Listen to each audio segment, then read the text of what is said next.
तो क्रिश भाई कैसे हो? मैं बस मजे में, आप कैसे? बहुत बढ़िया।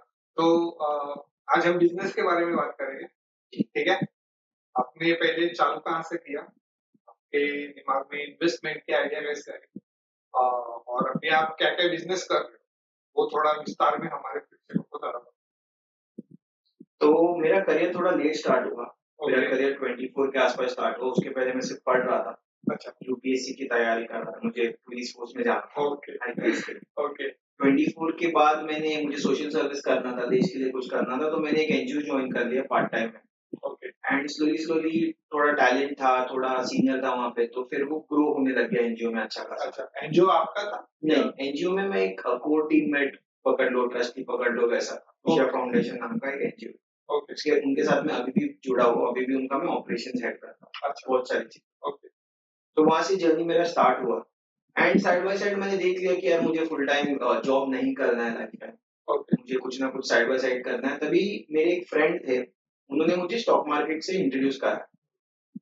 वो खुद इन्वेस्ट करते थे, छोटे से हमने स्टार्ट किया था 20,000 ओके। 30,000 आपने कौन से टेलीग्राम। ईयर में स्टार्ट किया था? और दिस वुड बी 2017 या 18। ओके, ठीक है, ओके, 2017-18 से हम स्टॉक मार्केट में घुस गए थे। ओके, एंड कोई 10,000 20,000 डाल रहे थे, टेलीग्राम पे हमको टिप्स मिलते थे, तो कुछ इतना ऑर्गेनाइज था नहीं। अच्छा, स्मूथली हम करते थे, मस्ती मजाक करते थे, बहुत लॉस किया तभी। एंड वहां से मुझे इन्वेस्टमेंट के बारे में थोड़ा बहुत आइडिया है कि okay there is something called as passive income, कि बंदा पैसे 2 पैसे डालता है एंड उससे उसको रिटर्न्स मिलता है। तो वो साइड बाय साइड चालू था। कोविड के टाइम एक बड़ा ड्रॉप हुआ मार्केट में।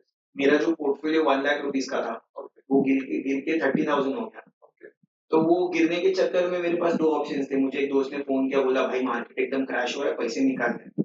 तभी मेरे पास दो ऑप्शन थे, या तो जो 30,000 थे वो भी निकाल लेना, या तो थोड़ा रिस्क लेके और इन्वेस्ट करना। ओके, तो वो टाइम में जितना हाथ पैर मार पाया, मैं थोड़ा बीसी उठा लिया, दोस्त लोगों से बोरो वोरो कर लिया। ओके, एंड 2019 में अच्छा खासा मैंने पैसा डाल दिया। Okay, and obviously market recover हो गया, पैसा 2 गुना 3 गुना हो गया। तभी से मेरा स्टॉक मार्केट का सीरियस जर्नी स्टार्ट हो गया, जहाँ पे लोग थोड़ा मुझे बिलीव करने लग गए। फैमिली वाले बिलीव करने लग गए, दोस्त लोग बिलीव करने लग गए कि हाँ यार ये 2 पैसा इसने मार्केट से निकाला है। ओके, तो वो हो रहा था, स्टॉक मार्केट चल रहा था side by side. Stock market को लेके मेरे दिमाग में एक थॉट आया कि stock market is a passive income, in the sense आपको पहले उसमें पैसा इन्वेस्ट करना है, उसके बाद आपको निकलेगा। यस, तो मैंने मेरा पैसा डाल दिया था, घर का पैसा डाल दिया था, अभी और करना है, और नेक्स्ट लेवल पे ग्रोथ कैसे आएगी। तो मैं थोड़ा रिसर्च करने लग गया and I shifted to enterprise, shifted to doing a business. Okay, Rose Villas नाम का बिजनेस था, पहले हम कोरस विलास नाम से उसको चलाते थे। Okay, it is a rental business, उसको हम real estate plus hospitality industry में पकड़ सकते हैं, okay, something like an Airbnb. Okay, तो उसमें हम घुसे तीन 3.5 साल पहले, after my stock market had reached the saturation. Okay, and वो रोजविला के बिजनेस को हमने ग्रो करना शुरू किया, जहाँ पे मार्केटिंग समझने लग गए, सेल समझने लग गए, डेलीगेशन समझने लग गए। More like as a freelancer I started doing Rose Villas, okay, were I to say for example आपको विला चाहिए, तो आप मुझे इंक्वायर करते थे कि यार आपके पास ये लोकेशन में है क्या। मैं आपको कॉल पे डिटेल्स भेज देता था एंड मुझे कमीशन मिल जाता। That was like a freelancer. Okay, तो वो फ्रीलांसर जर्नी को मुझे एज एन एंटरप्रेन्योर बिजनेस में उसको कन्वर्ट करना, तो वही अभी हमारा फेज चल रहा है। And then now 6 months back I got into content creation. Okay, content creation again because हम यार खुद के लिए बहुत कुछ कर रहे हैं, लोगों के लिए क्या कर सकते हैं। तो जो मुझे नॉलेज मेरे मेंटर से मिलता है, जो मुझे नॉलेज मेरे बुक से मिलता है, I just thought I put it out there. मेरे साथ थोड़े और जो छोटे मोटे मेरे ऑडियंस है वो भी ग्रो हो। सो 6 months से I been into content creation. So these are the 1 2 3 4 5 things that I been doing. Okay. तो रोज विला के बारे में थोड़ा डिटेल में बताओ। लाइक आपके जो भी विलास है वो आप ओन करते हो या वो मतलब किसी के ओन है, आप सिर्फ सेल करते हो? कैसा वर्कआउट करता है वो? तो रोज विलास इनिशियली हमने लीज पे लिया था, हमने 3 प्रॉपर्टीज लीज पे लिए थे। ओके, Say for मतलब वो example, रेंट आउट किया था हाँ आपने खुद हमने के? उसका हम उसका मंथली रेंट देते थे। ओके, बट वो बहुत खराब क्यों था, क्योंकि वो टाइम पे ओमिक्रॉन करके थर्ड वेरिएंट आया था कोविड का। हुँ, उसकी वजह से अच्छा खासा वापस लॉकडाउन लॉकडाउन थे, तो वो चला नहीं। उसमें ओके, हमने अच्छा खासा पैसा लूज किया। ओके, उसके बाद मैं एग्रीगेटर मॉडल में चले गया। ओके। आपने एग्रीगेटर, बोले तो आपके साथ कोई पार्टनर मेरे है? दो और पार्टनर्स थे वो टाइम पे, ओके, और वो मेरे दो पार्टनर्स उन्होंने एग्जिट कर दिया, वो रेस्टोरेंट बिजनेस में चले गए ओके, एंड मैं उसमें टिका रहा। ओके, अभी टिका So, रहा। अभी आप अकेले हो? यस, अभी मैं अकेला Okay. एंड मुझे एसेट लाइट करना था। चलो पैसे तो डूब गए, हमने आई थिंक अप्रोक्सीमेटली 12 lakhs का लॉस किया था Okay. 4-6 महीने में। पैसे तो डूब गए, अभी उसको रिकवर करना है, बिना पैसे डाले रिकवर करना है। उसमें हमने एज एन एग्रीगेटर मॉडल चालू किया। लेट्स से फॉर एग्जांपल आप ओनर है, आपके पास एक 2 करोड़ का बंगलो है, आपके पास बट टाइम नहीं है उसमें सेल्स करने के लिए। आप मुंबई में बैठे हो, आपका जॉब है या बिजनेस है, लोनावला में या गोवा में आपका बंगलो पड़ा है, आपको आपको नहीं पता कि उसमें आपको क्या करना है। आपको पता है कि you want to give it to someone, daily rental पे देना है, बट कैसे देना है नहीं पता। तो आप मेरे जैसे लोगों को पकड़ते हो, जो हम एग्रीगेटर्स या एजेंसीज जो चलाते हैं। Okay. मैं आपसे आपका bungalow let's say for example पर नाइट 15,000 में आप मुझे देते हो, मैं आगे अपना 20% ऐड करके गेस्ट को दे देता हूँ। Okay. तो मेरा पूरा सेल्स फनल गेस्ट के अराउंड होता है, मेरा पूरा सर्विस गेस्ट के अराउंड होता है। ऑपरेशंस आप मैनेज करते हो, मैं सिर्फ सेल्स एंड सर्विसेज वगैरह पे ध्यान देता Okay. हम्म। तो अभी आप इस पे कैसे वर्कआउट कर रहे हो? लाइक वेबसाइट पे लिस्ट करते हो या फ्रेंड्स एंड फैमिली के थ्रू सर्कल में डिस्ट्रीब्यूट करते हो? आप सेल्स कैसे जनरेट कर रहे हो? हूँ। तो इसमें मुझे एक बहुत इंपॉर्टेंट चीज बोलना है कि जब भी कोई बिजनेस स्टार्ट करता है ना, उसको इनिशियली क्या लगता है ना कि मैं अपने दोस्तों को वो बेचूं, ठीक है। वो तो वही बात हो गया कि इससे फॉर एग्जांपल हमने अगर हॉस्पिटल खोला है, इसका मतलब हम ये उम्मीद करेंगे कि हमारे दोस्त आके उसमें यूज करें। It's not like that. You need to see look for the right people जिनको वो एक्चुअली वो प्रोडक्ट चाहिए। तो मेरा आई वुड से मेरा से फॉर एग्जांपल अगर 100 सेल होते हैं, उसमें से 4 या 5 दोस्तों के थ्रू होते हैं। Okay. मेरी जो 95 सेल है वो उन लोगों से होते हैं जो वो are actually looking for that product. Okay. That is totally on Instagram. Instagram में लीड जनरेशन नाम का एक होता है, जहाँ पे every month you have to market. Okay. आप उसका एक अच्छा सा वीडियो बना लेते हो वो प्रॉपर्टी का। And Instagram has ways where you do paid marketing. पर क्लिक हमको आई थिंक पर क्लाइंट हमको 200 रुपीज का कुछ एक्सपेंस जाता है। Okay. एंड वो एक एवरेज होता है। फॉर एग्जांपल 150 अगर इंक्वायरीज आते हैं आपको, उसमें से 20-30 कन्वर्ट होंगे एंड वो 20-30 में आपका पूरा महीने का एक्सपेंस प्लस प्रॉफिट निकल जाता है। So I totally strongly believe on not selling the products to people whom you know, Okay. selling it to the people who are looking for it. Yes. Okay. So अभी या investing और stock market के बारे में बात। Okay, सो आपने बताया कि जैसे कोविड आया था बहुत ज्यादा ड्रॉप हो गया था, तो मतलब ऐसे बहुत कम लोग हो गए जिसने इतना बड़ा रिस्क लिया कि ड्रॉप होने के बाद भी इन्वेस्ट करना। तो वो मतलब सीख कहाँ से आई, मतलब करेज कहाँ से आ गया कि इतना ड्रॉप होने के बाद भी आपने ज्यादा पैसा डाल दिया? So एक बहुत इंपॉर्टेंट चीज है, मैं मेंटर्स में बहुत बिलीव करता हूँ। ओके। एंड स्टॉक मार्केट के सबसे बड़े मेंटर को आप उठा लोगे तो he is Warren Buffett. Okay. He has said in multiple meetings, in multiple press conferences, that you have to wait for the right time to buy. When everyone else is selling, you are supposed to be buying. तो वो सुना था, बहुत बार सुना था, subconscious mind में था कि यार एक बार ऐसा होगा जब पूरा दुनिया, the whole world was battling with COVID. There were a lot of people who were selling things for cheap. Covid के टाइम पे घर भी सस्ते बिकते हैं, कार्स भी सस्ते बिकते हैं। अगर आपने देखा रहेगा, a lot of people जिनका 1 करोड़ का प्रॉपर्टी था, पैसे की शॉर्टेज की वजह से वो 70 lakhs में 65 lakhs में बिक रहा था। Okay. कोई फियर में। अच्छा। अभी आप पिछले 100 साल का कोई भी रिकॉर्ड उठा के देख लो, ऑलमोस्ट एवरी 10 years में एक मार्केट क्रैश आया। 2008 में भी मार्केट क्रैश आया था, बट उसके बाद क्या हुआ? Soon in the next coming year only वो 80% से ग्रो हुआ। तो it's a very simple track record. जो मार्केट में काफी साल से उनको पता है कि मार्केट कितना भी गिरे, जीरो नहीं होगा, इट हैज टू रिकवर। तो keeping those things in mind, I had the risk appetite. I had एक calculated risk लिया। I didn't obviously लोग क्या करते हैं, लोग अपना घर बेच के पैसा स्टॉक मार्केट में डालते हैं। I didn't do that. I took a calculated risk कि okay चलो let's say for example if I borrow 10 lakhs, how long will it take me to repay that 10 lakhs? And उस हिसाब से मैंने वो पैसा उसमें डाल दिया, वो सीधा 2 गुना 3 गुना हो गया and it work for me. Okay, तो अभी आप कंपनी कैसे पिक करते हो? लाइक इन्वेस्टिंग करने से पहले आप क्या-क्या देखते हो company? So again initially when I started it was I think 2017-18, मैं और मेरे दोस्त हम लोगों को स्टॉक टिप्स आते थे। We were never analysts ourselves. We used to get stock tips from people. Now what I realized in stock tips, I started doing day trading. जैसे फॉर एग्जाम्पल आप और मैं जैसे हम बैठे, हम वैसे स्क्रीन के सामने बैठते थे। सुबह 9:15 से लेके 3:30 तक हम स्क्रीन के सामने बैठते थे। I realise if I just went out for a minute, मेरा जो स्टॉक था वो बहुत ज्यादा फ्लक्चुएट होता था। या तो प्रॉफिट वाला स्टॉक लॉस हो जाता था, लॉस वाला स्टॉक प्रॉफिट में आ जाता था in the blink of an eyelid, मतलब 1 सेकंड में 2 सेकंड में हो जाता था। So I realise this is not for me. I went out to look for people जो एक्सपीरियंस है इसमें, जिनको मैं थोड़ा आउटसोर्स कर पाऊँ। Okay let's say for example, ठीक है, अगर मुझे वो 10,000 कमा के दे रहे हैं, आई एम ओके कि मैं 8,000 रखूं, 2,000 उनको। Okay that is what I did. I went out, I found two people who are very good. Obviously trial and error बहुत किया, पैसा लूज किया, कभी 50, कभी 70, कभी लाख रुपया बहुत लूज किया। फिर ऐसे 2-3 जन मिले who are very good and very ethical where they considered my money as their money. Okay तो कैपिटल प्रोटेक्शन हो गया, एंड उनका 20-25 साल का स्टॉक मार्केट एक्सपीरियंस है। मतलब उन लोग सिर्फ कोविड में एंटर नहीं किए, मैं कोविड में एंटर किया। मेरे जैसे बहुत सारे लोग हैं जो कोविड में एंटर किए। These people have seen market from the past 20 years. Yes तो they are very accurate with their acumen. उन लोग ऐसा नहीं कि यार एकदम रैश डिसीजंस नहीं लेते जैसे हम लेते थे। तो फिर मैंने उनके ऊपर ज्यादा भरोसा करने लग गया। Now my systems are very simple, they are like portfolio managers to me. They use my money, they trade in it, they trade in futures. अभी अगर जैसे आपने देखा, आपके सामने मैंने एक फोन उठाया एंड मैंने एक ऑर्डर प्लेस किया। अभी वो order end of the day हम बुक करेंगे, या तो प्रॉफिट होगा या तो लॉस होगा। प्रॉफिट होगा, let's say for example 10,000 profit हुआ, उसमें से 2,000 is their commission, 8,000 is mine. So I have outsourced it, which is a very big lesson that I have learned. You can't have the skill and the expertise on everything. Okay So it's easier to collaborate with people who have that expertise, yes and you bring those things together. तो अभी आपका view क्या है market पे? Like बहुत ज्यादा heat up हो गया है, जैसे अभी फेड ने भी कहा था कि मतलब बहुत ज्यादा मार्केट में प्राइसिंग हाई है, पी रेशो वगैरह है, तो वो भी अभी फेड भी अभी रेट कट कर रहा है।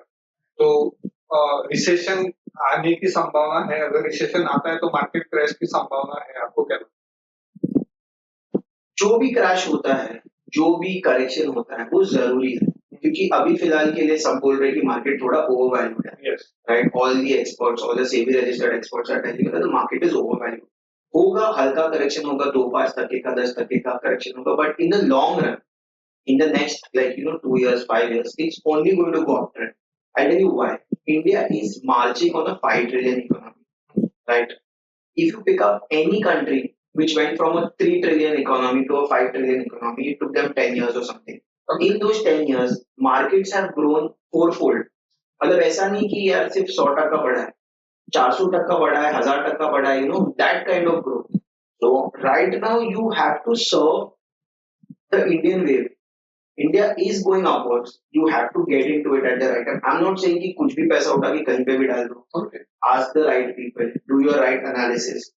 Trust the strong Sensex and Nifty stocks. Okay. See the companies who are the market movers. उस पे focus करो. But in the long run, छोटे मोटे corrections तो होंगे, वो तो साल भर में 3-4 बार corrections होते हैं. But in the long run, it has to go upwards because India is running that wave right now. India is on that 5 trillion thing, and it will for sure grow in the long run. Okay so इसमें आप कौन से instrument में invest कर रहे हो? जैसे asset allocation क्या है आपका? लाइक इक्विटी में कितना डाल रहे हो, फिक्स इनकम में कितना डाल रहे हो, या बाकी बिजनेस में आपका एलोकेशन कैसे डिस्ट्रीब्यूट होता है?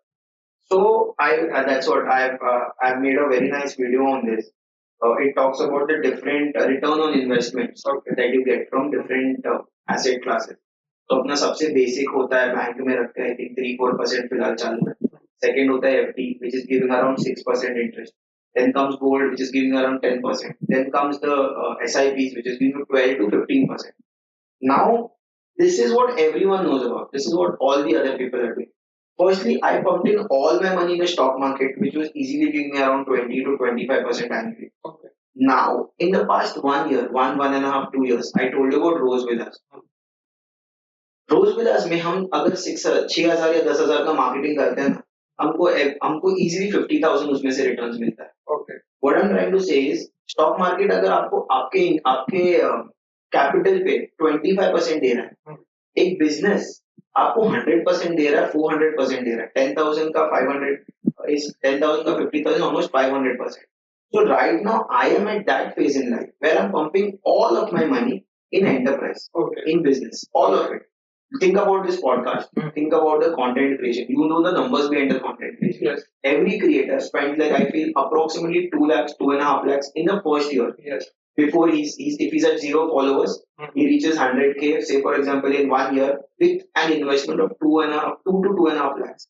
Agree. आपको भी पता है कि वो 2.5 lakhs बाद में वो 6 महीने में रिकवर कर देगा. Yes. एंड उसके बाद एक एक रील का उसको 30,000 मिलेगा. Yes. So right now I am at that. One of my friend was asking me, यार You are making reels on mutual funds. Why are you not directly investing in SIPs right now? I am at a different stage. I have maxed out all my stock market investments. Now enterprise is the only good investment for me, where I know कि fourfold growth होगा, valuation बढ़ेगा, turnover बढ़ेगा. Currently I'm putting in all my money to increase the turnover of Rose Villas. Okay. Okay. And for me and for our audience, what I would say is you have to decide at which stage in life you are.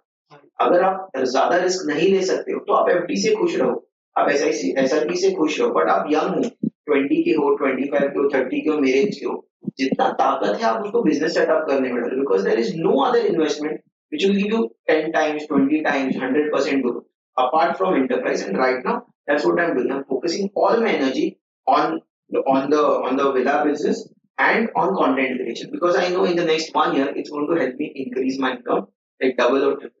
Okay, तो अभी content creation करने पे मतलब आपको कितना वक्त हो गया आप कंटेंट क्रिएशन कर रहे हो और आपकी क्या स्ट्रेटेजी होती है कंटेंट क्रिएशन करने में? This is a very good question. I was not expecting it, but I'm glad you did ask me.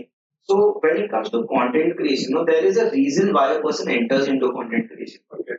हर किसी का अलग अलग रीजन होता है. 2-3 टाइप की चीजें होती है. फर्स्टली योर इंस्टाग्राम प्रोफाइल और your YouTube profile is like your shop. It's your online shop.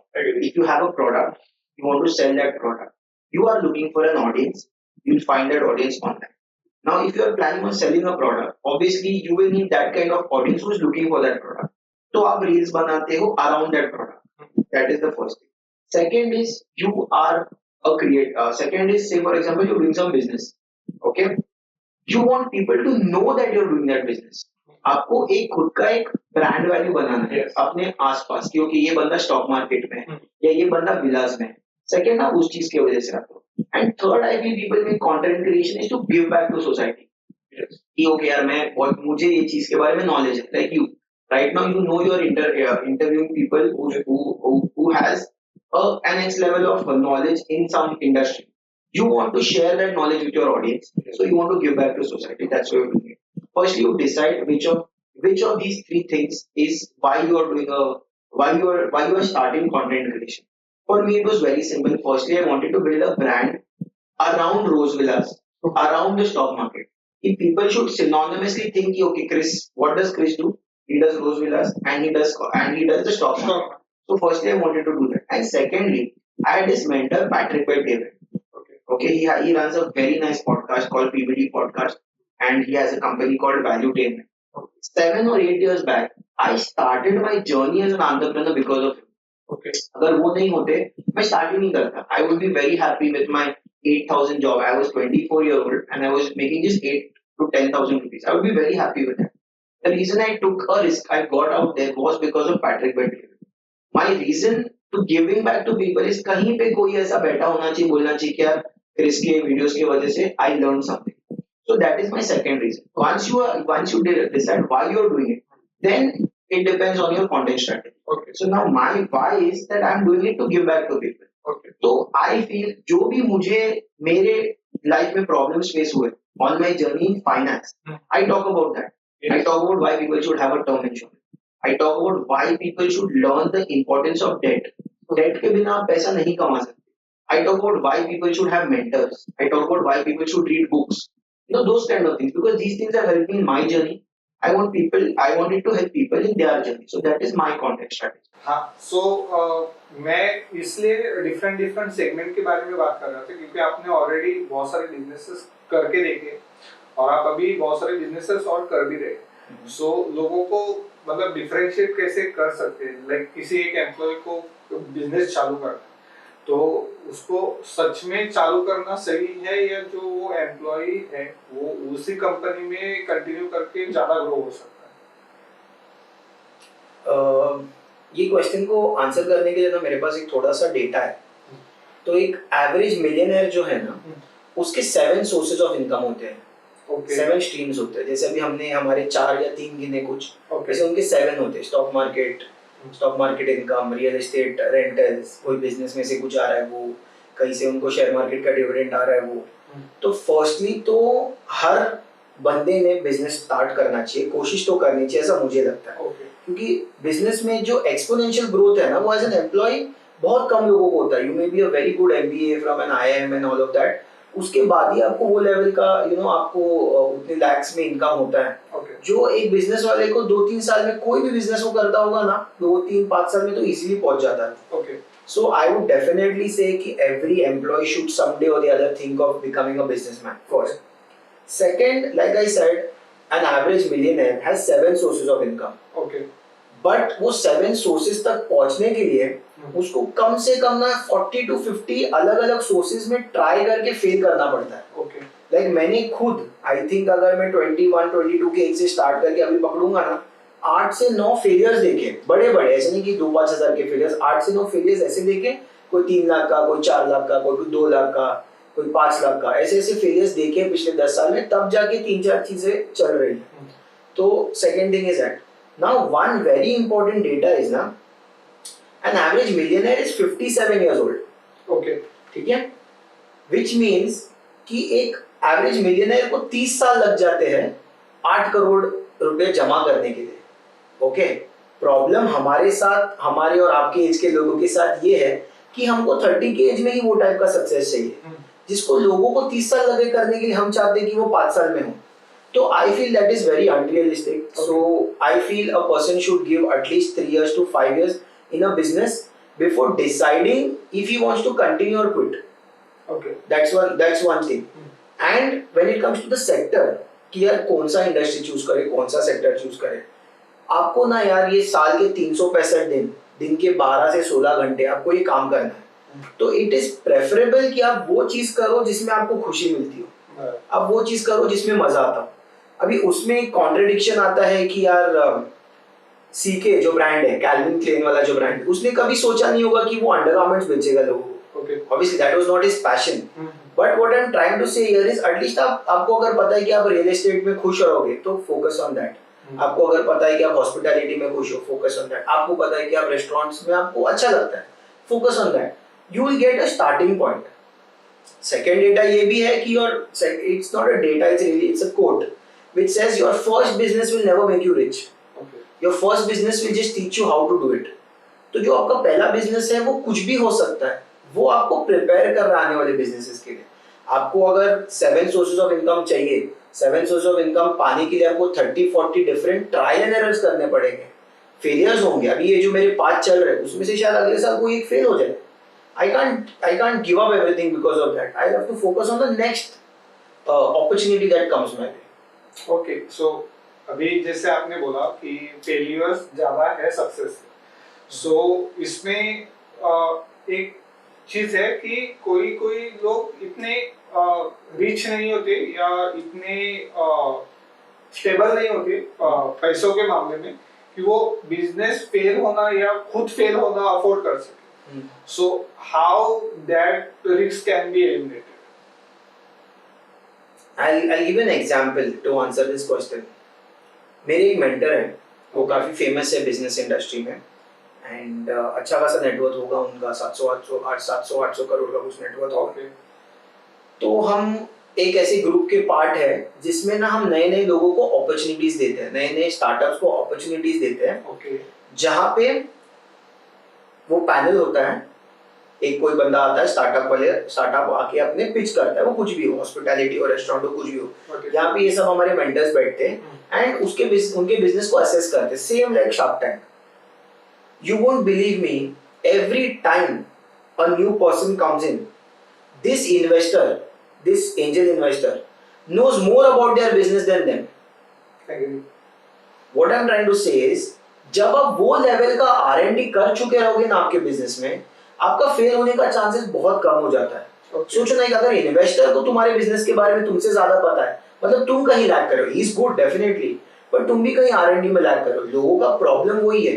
There is one quote which says speed in the wrong direction is stupid. मतलब लोगों को फास्ट करना है तो एक्शन लेते हैं कि चलो से फॉर एग्जांपल हमको किसी को पॉडकास्ट चालू करना है, किसी को सेटअप चालू करना है, पहले ही बंदे ने बड़ा सा स्टूडियो ले लिया, रेंट पे ले लिया, you are laughing about it, but there are people who do that.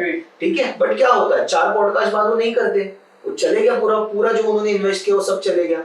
कोई बंदा एक डायरेक्टली सेटअप ले लेता है कि यार मेरे को यहाँ पे ऑफिस डालना है, वो ऑफिस में बैठेगा नहीं, और उसने ऑफिस में पैसे डाल दिए. What I feel is a person needs to deep research, R&D करो। तुम्हारे पास ये, मैं मेरे दोस्तों को बोलते रहता हूँ बार बार, मेरे कभी कभी कोई मेरे से क्वेश्चन पूछता है तो उनको बोलता हूँ, तुम्हारे सेक्टर में तुम्हारे पास कम से कम 100 कनेक्ट होने चाहिए जो तुमसे बड़े हैं। Okay, I have at least 100 people in the villa industry who are bigger than me. I have at least stock market में नहीं, क्योंकि जब मैंने स्टॉक मार्केट चालू किया था मैंने इतने लोगों के साथ R&D नहीं किया था। स्टॉक मार्केट में 20-25 जने जो मेरे से बहुत बड़े हैं, बट कंटेंट क्रिएशन में मेरे पास एक 100 लोगों का ब्रॉडकास्ट है, एंड वो 100 लोग में वीडियो एडिटर्स हैं, इन्फ्लुएंसर्स हैं, इन्फ्लुएंसर मार्केटिंग एजेंसीज वाले हैं, पॉडकास्टर्स हैं, सब है। This is my ecosystem. When you build an ecosystem, आपको दिख जाता है यार ये बंदा क्या कर रहा है, ये मतलब शायद मैं ये गलती कर रहा हूँ, तो आप उसको जाके पूछोगे भाई should I do this, okay, you will tell you कि नहीं यार ये मत कर, ये चलो कर लो बट 6 महीने बाद कर लो।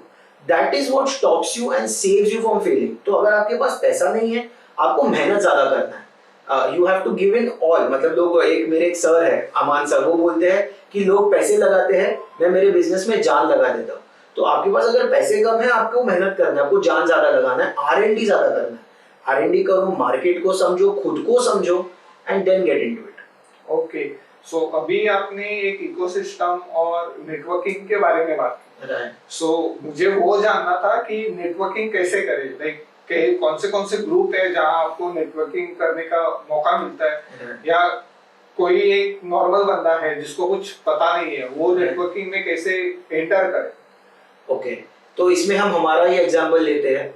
आप और मैं भी एक नेटवर्किंग इवेंट में मिले थे सम टाइम बैक, तो वो इवेंट शायद हार्डली 800 रुपीज का कुछ तो था। तो वंस अ मंथ एक बंदा 800-1000 रुपए अगर डाल के, वो ऐसे लोगों को मिलता है जो इक्वली हंग्री हो, जो इक्वली ड्रिवन हो, जिनको और भूख है नया चीज सीखने की। तो I feel that is very important. Okay, secondly they say your network is your net worth. Why they say it? I'll tell you why they say it. They say it because networking teaches you what is possible. Like 1 साल पहले या 6-8 महीने की पहले की बात है, मैं मेरे दोस्त के साथ एक आर्गुमेंट हो रहा था कि कितना रिस्क लेना चाहिए। ओके, मेरे दोस्त ने सीधा मेरे को बोल दिया कि क्रिस तू पागल है, इतना रिस्क मत ले। मैं थोड़ा डिमोटिवेट हो गया, मैं बोला अरे यार मेरे सब दोस्त बोल रहे हैं कि ये रिस्क मत ले, क्या करना चाहिए। तभी मैं एक बड़े से नेटवर्किंग इवेंट में गया जहाँ पे ये जो मेंटर्स हैं मेरे बड़े लोग हैं, 500 crores 800 crores वाले वैसे लोग हैं। उन लोग हंस रहे थे वो रिस्क पे, क्या इतना छोटा रिस्क, इसको 10x ले सकता है। तो इसका मतलब ये नहीं था कि मैं रिस्क ज्यादा ले रहा था, इसका मतलब ये था कि जो मेरा रेफरेंस पॉइंट था या जो मेरा इकोसिस्टम था वो गलत था। मेरी इकोसिस्टम में, हम नॉर्मल मिडिल क्लास लोगों की इकोसिस्टम में ऐसे बहुत कम लोग होते हैं जो रिस्क कम लेते हैं, बट मिलियनेयर्स में हर दूसरा बंदा रिस्क ले रहा है, वो हर बंदा पूरा खाली हो जाता है। इलॉन मस्क का बहुत बड़ा स्टोरी है शायद। इलॉन मस्क ने अपने फर्स्ट कंपनी जब बेचा, उन्होंने रेंट के लिए पैसे अपने दोस्त से मांगे। हम में से कौन करेगा, वो मिडिल क्लास लोग नहीं करेंगे, डर जाएंगे। But that is what you need to do when you are doing business. So what I feel is your network teaches you what is possible. जैसे अगर मैं मेरे दोस्तों को बोलूं कि यार भाई मेरे को 5 लाख रुपए बिजनेस में डालना है, मेरे दोस्त बोलेंगे भाई 4 बार सोच। वही मैं जाके मेरी सर्स लोग जो मेरे मेंटर है, जो नेटवर्किंग ग्रुप में मुझे मिलते हैं, मैं उनसे पूछूंगा। उन्होंने मेरे को सीधा वो दिन बोल दिया, मैंने उनको डायरेक्टली क्वेश्चन पूछा था कि सर आप मेरे जगह पे होते रोज विलास में तो आप क्या करते। यहाँ पे मेरे दोस्त ने मेरे को बोला कि रोज विलास में तू 5 लाख डाल रहा है, रिस्की है। उन्होंने बताया क्या बोला, उन्होंने बोला कि अगर मैं आपकी जगह पे होता, मैं कोई अपना एक ऐसा दोस्त ढूंढ लेता जो मुझे 2 या 3 करोड़ देता, एंड पूरा मैं पंपिंग कर देता रोज विलास में। आप माइंडसेट शिफ्ट देख रहे हो। मेरा दोस्त मुझे बोल रहा है कि 5 लाख डालना रिस्की है, बट वही जगह पे सर बोल रहे हैं कि मैं आपके जगह रहता, मैं सीधा 3 करोड़ डाल देता। So that is what your network does to you. I feel you and me, common people, middle class people, don't know what is possible. To understand what is possible, you have to meet other people who have already done it or who are on the path to doing it. That way. लेकिन networking करे कैसे? कोई एक बंदा है तो उसको कहाँ जाना चाहिए नेटवर्किंग के लिए? ऐसे बड़े ग्रुप्स है, BNI है, या स्टार्टअप ग्लोबल ग्रुप है, फिर स्टार्टअप इंडिया है, तो लेकिन उनको पता नहीं है कि उनको मीटअप कैसे करें। तो वो एक बैरियर होता है उनके लिए कि वहां पे जाके करे क्या और कैसे उनके थ्रू जाए। सो उसके बारे में कुछ बताओ कि उनको वहां पे जाने के लिए पॉसिबिलिटी क्या है। राइट, तो ये क्वेश्चन का आंसर एक बहुत अच्छा आंसर है। जैसे मुझे भी मेरे लास्ट ईयर का सबसे बड़ा इन्वेस्टमेंट मेरा ये नेटवर्किंग ग्रुप रहा है. There's a networking group called BOC, Business Opportunities Club. उन लोगों को पहले तो वो बहुत हाई टर्नओवर वाले को लेते थे, बट कोइंसिडेंटली थोड़ा मैंने उनसे रिक्वेस्ट वगैरह कर लिया, मुझे उनको मेरा पैशन अच्छा लग गया तो उन्होंने मुझे ले लिया. बट ये ग्रुप मुझे मिला कैसे? मैंने टाइप किया mentors near me, groups, business groups near मी. गूगल पे मैंने एक दिन टाइप किया, मुझे कुछ आया नहीं.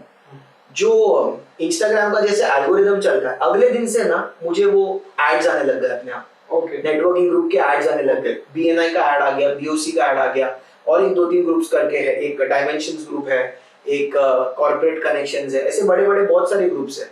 सो what I am trying to say to you, technology is your friend today. आप सिंपली गूगल पे जाओ, टाइप करो business groups near me, networking groups near me, आपको बहुत मिलेंगे, आपके बजट के हिसाब से मिलेंगे.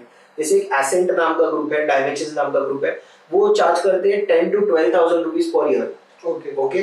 BNI चार्ज करता है कुछ 50,000 एंड उनका वेन्यू चार्जेस कुछ 70-80,000 होता है. BOC चार्ज करता है 2.5 लाख से 3 लाख.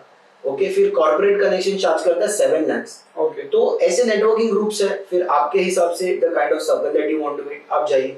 आई feel you should, every networking journey is a give and get. You can meet 1,000 crore person, but what will you give him? Okay. So I feel you should meet people at your level first. Meet bigger people. They give you the mindset shift. They teach you what is possible. But meet more people, like let's say for example you and me are at the same level. हम दोनों podcast कर रहे हैं, हम दोनों content creation कर रहे हैं. We can give back a lot to each other. ठीक है. वही अगर आपके जगह पे कोई और यहाँ पे बहुत बड़ा मतलब 1,000 crore वाला बंदा बैठा होता, वो मुझसे कोई questions पूछता ही नहीं. So firstly network at your level and then network higher. The people higher up there will teach you what's possible.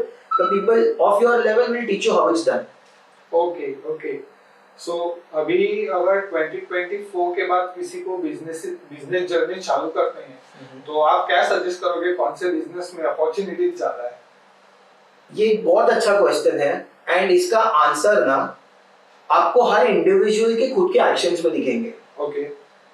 आपका कोई भी मेंटर हो, आप पहले देखिए कि वो बंदा नया कौन से इंडस्ट्री में घुस रहा है. जैसे मैं कंटेंट क्रिएशन में सिर्फ और सिर्फ इसीलिए घुसा क्योंकि मेरे मेंटर जो 800 करोड़ वाले हैं वो खुद अभी घुस रहे हैं. सोचो इतने बड़े आदमी को कंटेंट क्रिएशन में घुसने की क्या जरूरत है, बट वो घुस रहे हैं. That shows that there is scope in content creation. मेरे एक दूसरे मेंटर है, ही इज अ ग्राफोलॉजिस्ट, वो अभी घुस रहे हैं एआई में.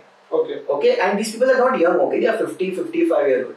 सो you need to follow the money. There is a concept called follow the money. Look at what other people are investing in. Look at what your mentors are entering into. So I would currently recommend 2 things.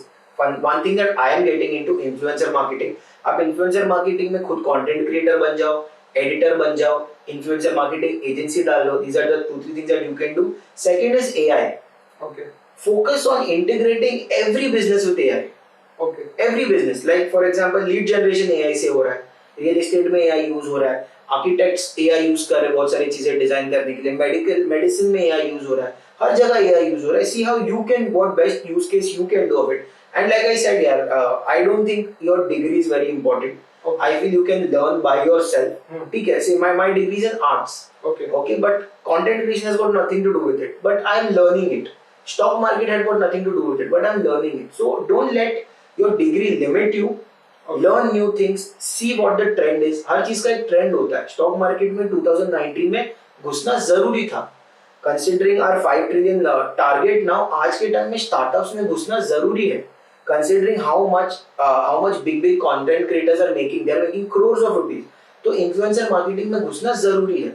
So you look at the trend, look around, you'll be able to follow the money, you'll be able to see what is doing really great and just follow that. Learn a bit about it, spend 2-3 months in understanding है, उसको पूरा chart लो, पूरा निचोड़ लो उसको. You know, कोई भी आके ना आपके साथ डिबेट करेगा ना, that person should not know more than that topic than you. Learn that topic and get into it. तो आपने अभी थोड़ी देर पहले आपने बताया कि आप शेयर मार्केट में इन्वेस्ट करते हो, ठीक है, डेट में इन्वेस्ट करते हो, और रियल एस्टेट में इन्वेस्ट करते हो, लाइक आपका विलास वगैरह है उसमें. ओके. तो आपका आगे प्लान क्या है, और डाइवर्सिफाइड करोगे, जैसे फार्मिंग में इन्वेस्ट करना है, या फिर बाकी जो असेट एलोकेशन है, डेट बॉन्ड्स वगैरह हो गए, उसमें इन्वेस्ट करना है, उसमें आपका क्या विचार? तो मेरा अगर बस चले तो मैं और 8-10 चीजों में डाइवर्सिफाई करूँ. But that is not the right thing to do. Okay. आप जिस भी बड़े इन्वेस्टर से बात करोगे वो बोलेंगे कि जितना डीप वर्क, जितना फोकस्ड वर्क आप कर पाओ कोई स्पेसिफिक सेक्टर में, उतना आप उसमें स्केल कर पाओगे। Okay. बट अल्टीमेटली जो भी चीज आपको खुशी देती है आप वो करो। तो मुझे तो खुशी ये चीजों में देती कि 4-5 चीजें करो। Okay. But having said that, मुझे एग्रीकल्चर में बहुत ज्यादा इंटरेस्ट है। Okay.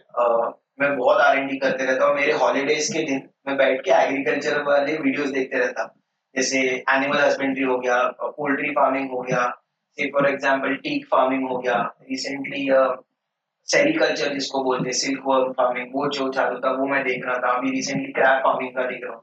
तो मुझे इंटरेस्ट तो बहुत है इसमें, कहीं ना कहीं शुरुआत करनी है। बट आई डोंट थिंक कि आने वाले 2-3 साल तक सेंसिबल डिसीजन होगा और डाइवर्सिफाई करने। मेरे हिसाब से मुझे जो मेरे हाथ में दो चीजें, दो इंपॉर्टेंट प्रोजेक्ट्स है फिलहाल, एक तो रोजविला है एंड दूसरा ये फाइनेंस विद क्रिस है। इस पे मुझे 100% देना है। एक बार ये स्केल हो गया, ये थोड़ा ऑटोमेट हो गया, then I think I will get into another investment option. Specifically, why agriculture? Because obviously it's tax free. Okay. And secondly, it's very fulfilling. Okay. मतलब एक रिटायरमेंट प्लान हर बंदे का ना मोस्टली यही होता है कि यार एक फार्म हाउस हो, खेती करे, एक अच्छा सा village life kind of thing हो, ऑर्गेनिक खाए। तो या वो फिर भले 30 में हो, 40 में हो, 50 में हो, जब भी बंदा रिटायर हो, I recommend everyone to take up a farm and I will do something like that too, but after some time. Okay, तो अभी आपने बोला था कि रोज विला में आप अकेले काम कर रहे हो, ठीक है, तो उसमें आप इन्वेस्टमेंट रेस करने का कुछ डिसीजन ले रहे हो, या फिर आप कोई को पार्टनर ढूंढ रहे हो, को फाउंडर ढूंढ रहे हो, या फिर उसमें आप मतलब चाहते हो कि आप लंबे समय तक अकेले काम करते रहे? तो हमने रिसेंटली नेटवर्किंग के बारे में बात किया। ओके। नेटवर्किंग करने की वजह से मुझे ये समझा कि जिस चीज को मैं बिजनेस बोल रहा था वो सिर्फ फ्रीलांसिंग था। ओके। जब तक तुम अकेले कोई बिजनेस में हो, फिर वो कुछ किसी भी चीज का बिजनेस हो, आप कुछ भी बेचते रहो, till you are doing it alone, it is not a business, it is freelancing. ये मेरे मेंटर्स ने मुझे बताया है, ये मुझे वो लोगों ने बताया है जो फंडिंग रेस करके देते लोगों के लिए, कि कोई भी इन्वेस्टर एक वन मैन कंपनी में इन्वेस्ट नहीं करता। मोस्टली इन्वेस्टमेंट सब ऐसे इसमें होते हैं जहाँ पे सिस्टम है, जहाँ पे को फाउंडर है, जहाँ पे चीजें डेलीगेट होती, जहाँ पे एम्प्लॉयज का पूरा टीम है। रीजन बीइंग कि अगर सीईओ बीमार है या सीईओ ट्रैवल कर रहा है या फाउंडर ट्रैवल कर रहा है, तो कंपनी बंद नहीं होनी चाहिए, कंपनी का फंक्शनिंग चालू रहना चाहिए। आज आप और मैं बैठ के यहाँ पे पॉडकास्ट बना रहे एंड अगर रोज विलास का साइड बाय साइड अगर सेल्स चालू रहता तो that would be a good company. But जब तक मैं जाके सेल्स नहीं कर रहा हूँ और सेल्स नहीं हो रहा है, तो that is freelancing. So yeah, firstly, if I want to raise money, raise capital, the first criteria that they will look for is, do I have a co-founder? Do I have my systems in place? Do I have a proper SOP, like standard operating procedures? मेरे है क्या? यार, this is how I build my inventory, or this is how I get my employees, or this is how I get my sales done, or this is my marketing system. वो सब वो देखते हैं। तो डेफिनेटली अगर मुझे fund raise करना है तो I have to be prepared on those funds. Talking about raising funds, right now my mentors have always told me that the later you raise funds, the better it is. Okay. I can raise funds today. I will be eligible, I think, in the next 5 months, 6 months. I have the right connects to raise funds, raise even angel investor, but it's not the right thing to do. आज मुझे बहुत छोटे valuation पे fund मिलेगा, बहुत बड़ा piece मुझे अपने कंपनी का किसी को देना पड़ेगा। So it's not a sensible decision to raise funds at such a low level. I feel micro companies को फंड्स रेज ही नहीं करना चाहिए। आपको पता है ना, micro, small, medium, large, MSMEs, micro companies below 0 turnover to 5 crore turnover is a micro company. 5 crore to 25 crore is a small company. 25 crore to 250 crore is a medium company, and 250 crore and above turnover is a large company. I feel someone who's a micro company should not raise funds because बड़ा valuation दे देना पड़ेगा उसको, बड़ा part दे देना पड़ेगा। So yeah, no matter how tempting it is to raise funds, it is the easier way out, and long run में आपका ही नुकसान है। So yes, to answer your question, I am looking, to have a system, have a co-founder, have those things, and gradually once I feel that I am ready, I will also raise funds, but not anytime soon. Okay, so अभी जैसे आपने बताया कि आपने बहुत कम as में शुरू किया था, ठीक है, तो अभी ट्रेंड चल रहा है कि एजुकेशन स्किप करना है और बिजनेस करना है। तो ये बात कितने हद तक सही है, या फिर जो भी एम्प्लॉय देख रहे हैं ये पॉडकास्ट को, तो उनको अपना लाइक वर्किंग प्रोफेशन छोड़ के बिजनेस करना चाहिए, या अगर वो वर्किंग प्रोफेशन करके भी बिजनेस करना चाहते हैं तो उनके लिए आप क्या सजेस्ट करें? So answering the first question, I am 30 today. Okay, I have 2-3 different enterprises that I'm working on, and yet I want to do my MBA. मैं पिछले हफ्ते ही MBA के MBA रिसर्च कर रहा था, MBA कॉलेज रिसर्च कर रहा था, जहाँ से मैं डिस्टेंस करूँ. Why? Because मेरे पास प्रैक्टिकल नॉलेज एंड एक्सपीरियंस बहुत है, पर जो थियोरी आता है ना एजुकेशन के साथ, वो नहीं है. I am a basic BA graduate. What I am trying to say is, अगर मैंने बिजनेस करने के बाद ये सोचा है कि मुझे MBA करना चाहिए, I feel children already study, उनको पढ़ाई अपनी कंटिन्यू करनी चाहिए, साइड बाय साइड बिजनेस करो. बिकॉज आप पढ़ाई पूरी कंप्लीट करने के बाद बिजनेस हमेशा कर सकते हो, बट आप एक बार बिजनेस में घुस गए ना, पढ़ाई के लिए टाइम निकालना बहुत डिफिकल्ट हो जाता है. Because your business is demanding 16 hours 17 hours from you per day. उसमें आप कहाँ पढ़ने जाओ? तो I feel a person should always finish their studies, complete their studies, and then think about business or do it side by side. Secondly, there are, I think, 4 or 5 points that I would like to highlight to any employee who wants to become an entrepreneur. You have to look at it, you have to start, look at it as a long term thing. आप ये मत सोचो कि आप 1 साल try करोगे, नहीं होगा, आप वापस एम्प्लॉय बन जाओगे. You look at it as a 3 year horizon, 5 year horizon, 7 year horizon. अभी आपने 7 year का प्लान बना लिया, सबसे पहले आप 6-8 महीने का एक रनवे बना लो. रनवे किसको बोलते हैं कि आपके पास एटलीस्ट 6 to 8 months का एक्सपेंस सेव्ड अप होना चाहिए. उसके बाद आप कोई एंटरप्राइज स्टार्ट करो. अभी 6 to 8 months का आपके पास एक्सपेंस सेव हो गया, या तो आप जॉब छोड़ दो, या तो जॉब कंटिन्यू करके आप ये बिजनेस पे फोकस करो. एक बार वो हो गया, once you have understood, you have that money, you have to decide which sector you want to get in, and you have to be, in knowledge wise, you have to be the king of that sector. Okay. आपसे better किसी का R&D नहीं होना चाहिए. आपको full chart लेना है वो इंडस्ट्री के नॉलेज को. You have to talk. I told you before, you should have at least 100 contacts of that sector. Okay. आपके फोन में ब्रॉडकास्ट लिस्ट होना चाहिए, जैसे अभी कंटेंट क्रिएशन में मेरे कम से कम 100 कनेक्ट्स है, जिसमें 10-12 पॉडकास्टर्स हैं, थोड़े एडिटर्स हैं, थोड़े सोशल मीडिया, थोड़े डिजिटल मार्केटिंग वाले एजेंसीज है, थोड़े इन्फ्लुएंसर मार्केटिंग एजेंसीज है, थोड़े माइक्रो इन्फ्लुएंसर्स है, थोड़े मैक्रो इन्फ्लुएंसर्स है. ऐसे कर करके मेरे 100 लोगों का एक इकोसिस्टम रेडी है. वो इकोसिस्टम आपको फेल होने नहीं देता, आपको अपनी गलतियां पहले ही बता देता है. आप समझ जाते हो कि यार अगर 99 लोग ऐसा कर रहे हैं तो मैं अलग क्यों सोच रहा हूँ. Okay. आप अपने एक्शंस को कैलकुलेट करोगे. सेकंड वो हो गया. उसके बाद आता है क्रॉस लर्निंग. आप आपके दूसरे इंडस्ट्री के दोस्त लोगों से बात करो एंड उनके आइडियाज अपने इंडस्ट्री में कॉपी करो. Okay. जैसे से for example you might be using one very simple system in the restaurant business. Okay. I can use that in my villa business. That is called cross learning. And lastly, begin with the end in mind. Okay. There is one very nice book called The 7 Habits of Highly Effective People. उसमें एक topic है begin with the end in mind. What it means is you have to decide how far you want to go and how big you want to think. Okay. आप start में as a content creator सोचोगे कि मुझे 100 के ही followers चाहिए, उसके ऊपर आप नहीं जाओगे. Like there is one of my mentor, his name is Dan Pena. Okay. They call him the $1 trillion man because he has mentored at least 12 to 15 billionaires. मतलब उन्होंने जीरो से वो बिलियनर्स बनाए. Okay. एंड उनका life का सबसे बड़ा regret ये है कि he says the biggest regret of my life is I did not think big. Imagine, जिस बंदे ने 10 से 12 बिलियनर्स बनाए वो खुद बिलियनर नहीं है, because he did not think big. तो आप अगर एंड को माइंड में रख के अगर चलोगे, लाइक से आप बोलोगे कि नहीं मेरे को 5 मिलियन फॉलोअर्स चाहिए, 10 मिलियन फॉलोअर्स चाहिए, that is how it should be. मुझे पहले आप सोचो कि मेरे इंडस्ट्री में कितने करोड़ की टर्नओवर की कंपनी, जैसे विला इंडस्ट्री में 2 या 3 बड़े प्लेयर्स हैं, जैसे saffron stage, vista stage, eco stage. इन लोग 50 करोड़ के टर्नओवर पे, 80 करोड़ के टर्नओवर पे.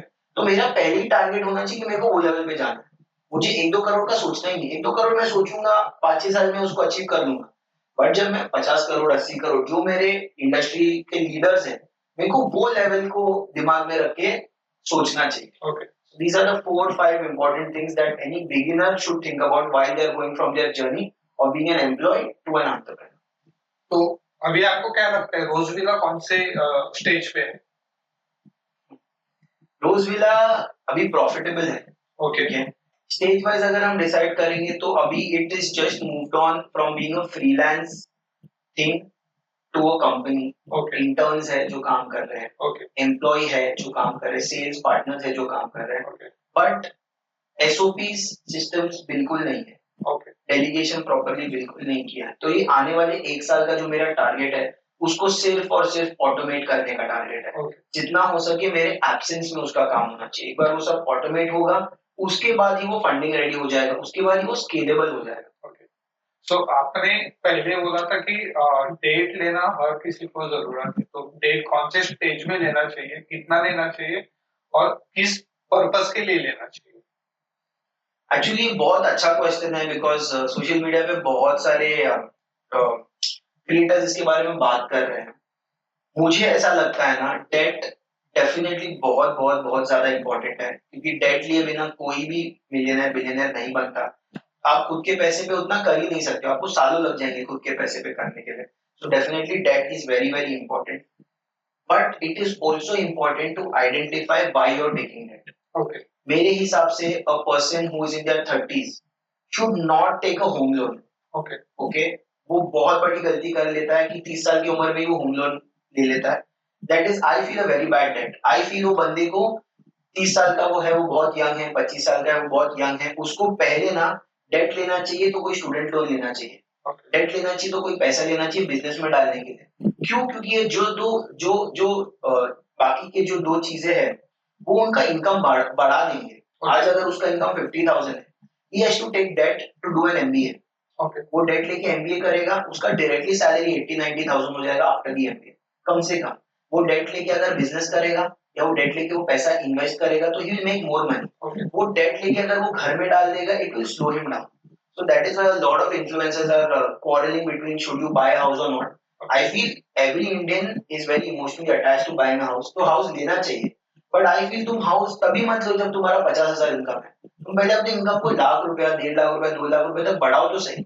एक बार तुम बढ़ा दोगे फिर तुम इजीली वो घर ले पाओगे। Okay So that is where I feel कि you should know the purpose of the debt. Your debt should be mostly used for income producing assets, कि यहाँ से आपको पैसा। I don't think you should take a car loan.